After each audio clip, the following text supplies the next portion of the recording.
आज मैं आपको आशुलिपि के बारे में बताने जा रही हूँ कि आशुलिपि होती क्या है। इसकी कुछ बेसिक नॉलेज मैं आपको बताऊंगी। आशुलिपि किसी भी भाषा को तीव्र गति से लिखने की कला होती है और मैं आशुलिपि आपको विशिष्ट प्रणाली से ही बताऊंगी क्योंकि मैंने विशिष्ट प्रणाली में ही स्टेनो किया है। तो स्टार्ट करते हैं व्यंजन से।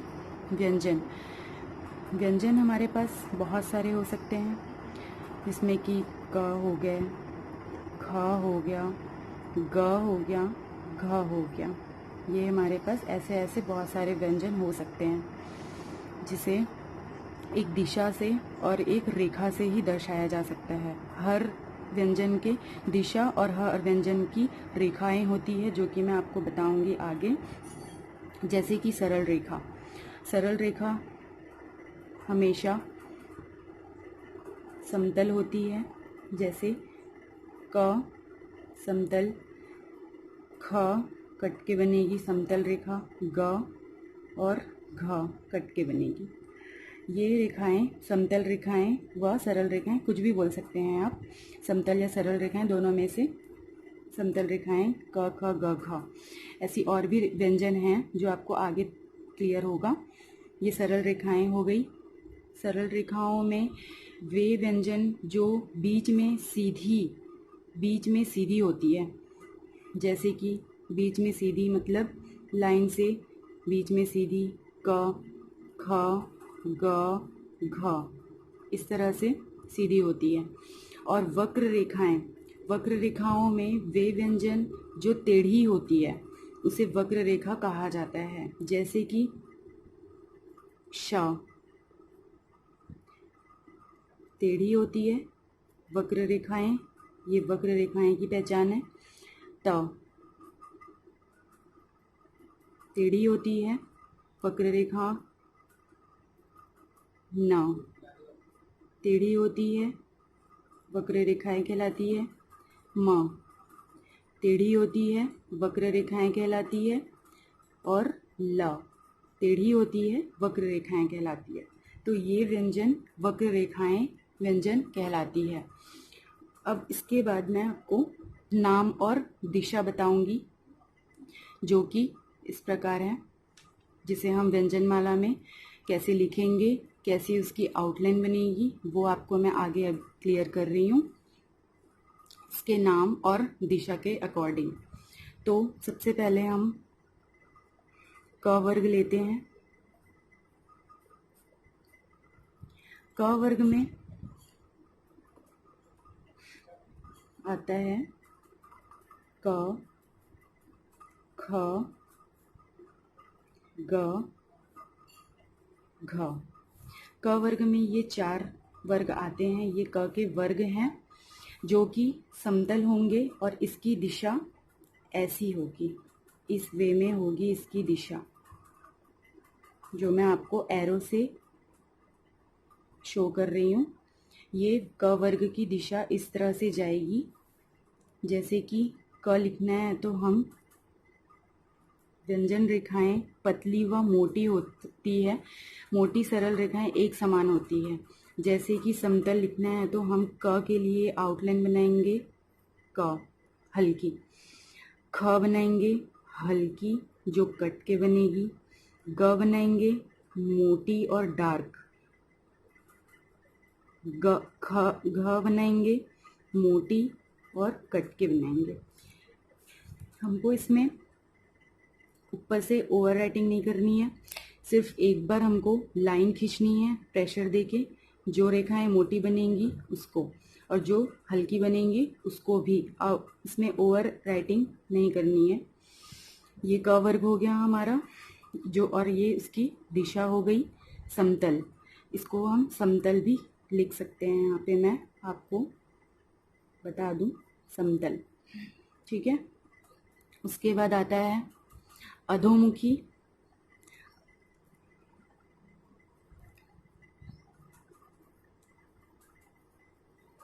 अधोमुखी रेखाएं, जिसे हम इंग्लिश में डाउनवर्ड बोलते हैं, डाउनवर्ड, क्लियर है।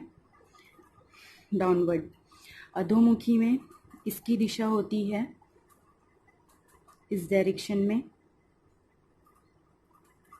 में इसकी दिशा होती है। अब अधोमुखी कौन सी वर्ग? च वर्ग, च वर्ग। इसमें आता है च, छ, ज और एक ज भी आता है इसमें, ज और झ। क्लियर है? अब इसको हम इसी डायरेक्शन में बनाएंगे, इसी दिशा में बनाएंगे, डाउनवर्ड, जो कि ऊपर से नीचे की ओर जाएगी। आप कभी भी नीचे से ऊपर नहीं ले जा सकते, इसलिए मैंने यहाँ पे दिशा बताई है आपको। जिस दिशा में, इसी दिशा में बनाना है जिस दिशा में एरो मार्क किया गया है, डाउनवर्ड, डाउनवर्ड। ठीक है, तो च लाइन में बनेगी, छ लाइन पे बनेगी, डार्क बनेगी और कट के बनेगी, ज डार्क बनेगी, लाइन पे बनेगी। और ये जो ज है, ज, इसका भी यूज़ होता है आगे, आप जब वर्ड बनाएंगे तब इसकी यूज़ होगी। ज जो डाउनवर्ड ऐसे बनेगी और डार्क बनेगी। और झ, झ हमारा डार्क बनेगा, कट कर बनेगा। तो क्लियर है? इस डायरेक्शन में है ये पूरी च वर्ग, इसी डायरेक्शन में डाउनवर्ड बनेगी। ठीक है, जिसको हम हिंदी में अधोमुखी कहते हैं और इंग्लिश में इसका नाम डाउनवर्ड।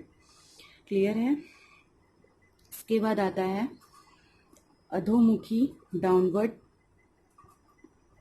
ट वर्ग, वो भी इसी डाउनवर्ड होगी अधोमुखी।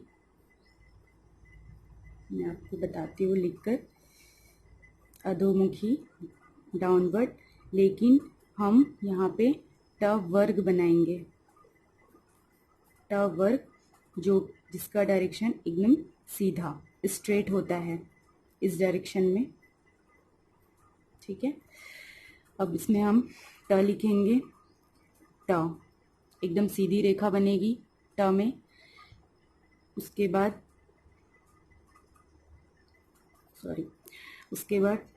ठ सीधी रेखा बनेगी, कट के बनेगी, ड डार्क बनेगा, कट के बनेगा। ठीक है, फिर ढ सीधी बनेगी, डार्क बनेगी और कट के बनेगी। ये हमारा ट वर्ग है, ये हमारा ट वर्ग है अधोमुखी। और इसकी भी मैं एरो मार्क की हूँ, जो कि आपको समझ में आएगा। इस डायरेक्शन से बनाना है, सीधी रेखा में बनेगी ट वर्ग। क्लियर? इसके बाद हमारा त वर्ग आता है। अब त वर्ग अधोमुखी कहलाता है, अधोमुखी त वर्ग। क्लियर है? ये वक्र रेखाएं हैं। मैंने आपको स्टार्टिंग में बताया था कि वक्र रेखा टेढ़ी होती है, जो कि टेढ़ी बनती है, त न म, जैसे यहाँ पे मैंने बताया है वैसी ही सेम यहाँ पे बनेगी, अधोमुखी डाउनवर्ड बनेगी। ठीक है, लेकिन इसको हम ऐसे नहीं बनाएंगे, इसको हम ऊपर से नीचे की ओर ही बनाएंगे, जैसे कि एरो मार्क मैं कर रही हूँ ऐसे। जैसे कि ट वर्ग हम बनाए हैं, तो ट तो सीधी रेखा होती है, ट वर्ग सीधी बनेगी। लेकिन त वर्ग जो कि वक्र है, वक्र रेखाएं कहलाती है त वर्ग। तो इसका डायरेक्शन में मैं आपको यहाँ पे, मैं सिर्फ आपको ये बताने के लिए एरो मार्क लगाई हूँ, लेकिन यहाँ पे ये ऐसे बनेगा, ऊपर से नीचे, ऊपर से नीचे। आप इसको ऐसे नहीं बनाएंगे, ये ऐसे नहीं बनेगा, कोई भी रेखाएं ऊपर से नीचे नहीं बनेगी। ट वर्ग ऐसे नीचे से ऊपर नहीं बनेगा, ऊपर से नीचे ही बनेगा। च भी नीचे से ऊपर नहीं बनेगा, ऊपर से नीचे ही बनेगा। इसका आपको ध्यान यहाँ पे रखना पड़ेगा। तो अधोमुखी ये त वर्ग स्टार्ट करते हैं, ये त। ठीक है, उसके बाद त, थ हमारा डार्क बनेगा, कट कर बनेगा,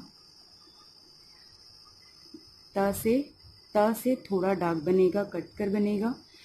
उसके बाद द हमारा डार्क बनेगा, कटेगा नहीं, वक्र रेखाएं हैं। इसके बाद ये ध हमारा डार्क बनेगा और कट के बनेगा। समझ में आया?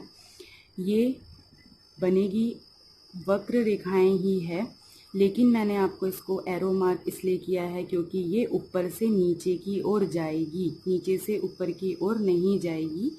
ठीक है, इसका आप ध्यान रखेंगे और लाइन पे बनेगी। ठीक, उसके बाद आता है प वर्ग। ये भी अधोमुखी ही कहलाएगी, डाउनवर्ड प वर्ग। प वर्ग में क्या? प, फ, ब और भ। ठीक है, इसमें हमको देखना है कि ये कौन सी डायरेक्शन में बनेगी। ये इस डायरेक्शन में बनेगी। मैं यहाँ पे आपको एरो से आपको दिखा रही हूँ, इस डायरेक्शन में बनेगी। प हल्की बनेगी। प से थोड़ी डार्क बनेगी, डाउनवर्ड है, ये हमारा डाउनवर्ड है, ये हमारे डाउनवर्ड डायरेक्शन में है। मैं यहाँ पे लिख देती हूँ डाउनवर्ड। क्लियर? डाउनवर्ड डायरेक्शन में कट के बनेगा। ठीक है, ब हमारा डार्क बनेगा, फ से कटेगा नहीं। भ हमारा डाउनवर्ड है, इसलिए हम ऐसे बनाएंगे, कटेगा नहीं। ठीक है, ये हमारे प वर्ग हो गया। प, फ, ब, भ। इसमें भी हम ऊपर से नीचे बनाए हैं, ना कि हम नीचे से ऊपर। किसी भी आउटलाइन को ऊपर से नीचे बनाना है, नीचे से ऊपर नहीं बनाना है। इस चीज़ का आप ध्यान रखेंगे इसमें। ये हो गया। अब आता है ऊर्ध्वमुखी। ऊर्ध्वमुखी क्या होता है? अभी तक तो आप अधोमुखी देख रहे थे। अधोमुखी, अधोमुखी च वर्ग, अधोमुखी त वर्ग, अधोमुखी प वर्ग, ये सारे डाउनवर्ड होते हैं। इसके मैंने एरो मार्क किए हैं। जैसे जैसे मैंने एरो मार्क किए हैं वैसी वैसी ही इसके वर्ग बनेंगे। ठीक है, अब आते हैं ऊर्ध्वमुखी। इसे थोड़ा ध्यान से देखिएगा। इसकी डायरेक्शन चेंज है, इसकी दिशा चेंज है, जो कि अपवर्ड है। अपवर्ड। ठीक है, अभी तक हम डाउनवर्ड कर रहे थे, डाउनवर्ड में ऊपर से नीचे आ रहे थे। अब हम अपवर्ड में जाएंगे तो हम नीचे से ऊपर जाएंगे, इस वे में। क्लियर? इस वे में हम नीचे से ऊपर जाएंगे। ठीक है, इसमें कौन कौन से वर्ग आते हैं मैं आपको बता रही। इसमें आता है र, जो कि हम, ठीक है, इसमें आता है य। ठीक है, इसे हम नीचे से ऊपर बना सकते हैं, इस डायरेक्शन में हुक की तरह बना सकते हैं, लेकिन ये नीचे से ऊपर जाएगा क्योंकि ये अपवर्ड है। ठीक है, इसमें क्या और क्या आते हैं? इसमें अणा आता है, इसमें अंगा आता है, इसमें अणा आता है, जिसको हम अपवर्ड कहते हैं, जो इस तरह से होता है, और एक तो ये होता है। ठीक है, ये हमारा अपवर्ड है, जो कि र के जैसे बनेगा, लेकिन कट के बनेगा इस तरह से, और अपवर्ड है। ठीक है, फिर आता है हमारा अपवर्ड। और कौन से अपवर्ड हो सकते हैं जो कि टेढ़े होते हैं? वक्र रेखाएं। ल हो गया हमारा, ल हम अपवर्ड है हमारा, तो नीचे से ऊपर की ओर, ये हमारे अपवर्ड में आते हैं। और लास्ट है हमारा व भी हमारा, य और व में कंफ्यूज ना हो, क्योंकि इसमें बहुत से लोग कंफ्यूज होते हैं। य हमारा ऐसे बनेगा नीचे से ऊपर, और व हमारा नीचे से ऊपर बनेगा लेकिन ऐसे बनेगा, व हुक के जैसा ही रहेगा लेकिन व। ठीक है, आप ओवर राइटिंग नहीं करेंगे, मैंने आपको समझाने के लिए यहाँ पे ओवर राइटिंग किया। ठीक है, ये हो गया अपवर्ड, क्लियर। और जो हमारे बचे हैं अपवर्ड और डाउनवर्ड जो हैं, वो मैं आपको आगे की वीडियोस में बताऊंगी। आगे की वीडियोस देखने के लिए लाइक, शेयर एंड सब्सक्राइब कीजिए। थैंक्स।